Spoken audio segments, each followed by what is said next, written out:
Nene Ama dan Cynthia Rompas masih menemani Anda di Kompas Petang, Saudara. Pelapor kasus dugaan penghasutan dengan menuding Presiden ke-7 Jokowi berijazah palsu mendesak Polda Metro Jaya untuk segera menuntaskan penanganan kasus yang melibatkan Roy Suryo CS.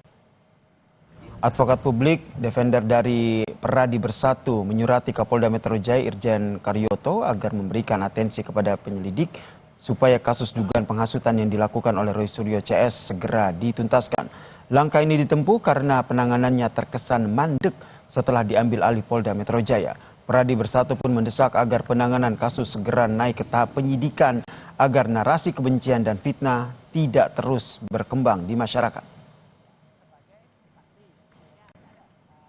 Karena kan kita sama-sama tahu nih, kalau hal ini dibiarin terus, narasi-narasi kebohongan, narasi-narasi fitnah, hoax itu terus berkembang.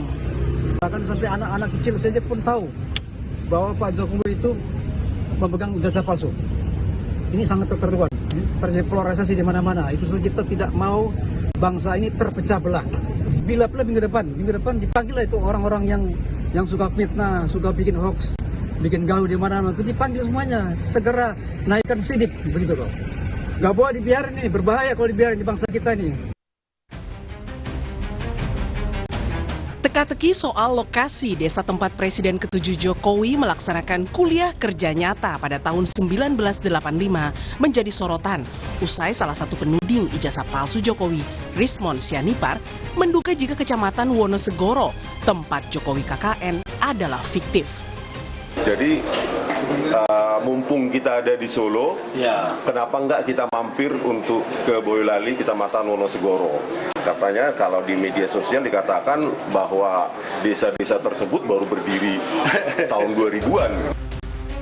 Namun, tudingan Rismon itu dibantah Sekretaris Desa Ketoyan yang masih dalam satu kecamatan Wonosegoro.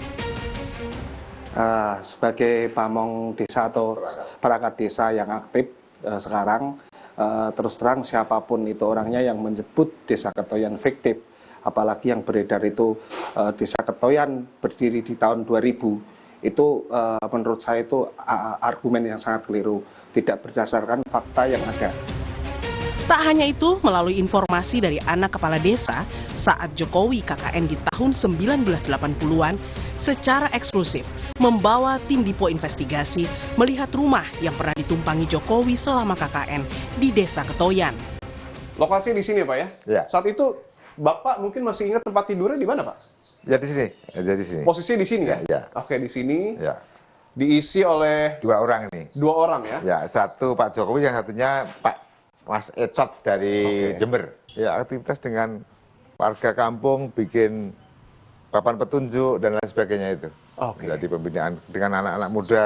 Ini yang foto di depan Balai Desa Gosono. Gosono ya? Nah, Gosono itu masuk wilayah Kecamatan Wonosegoro. Karena Wonosegoro sendiri terdiri dari 18 desa pada waktu itu. Yang Fotonya dapat dari warga. warga? Dari warga Desa Gosono.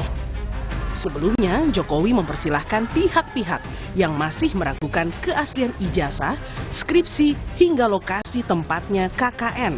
Mantan wali kota Solo ini pun mengaku akan melayani semua gugatan tersebut dengan baik. Tim Liputan Kompas TV.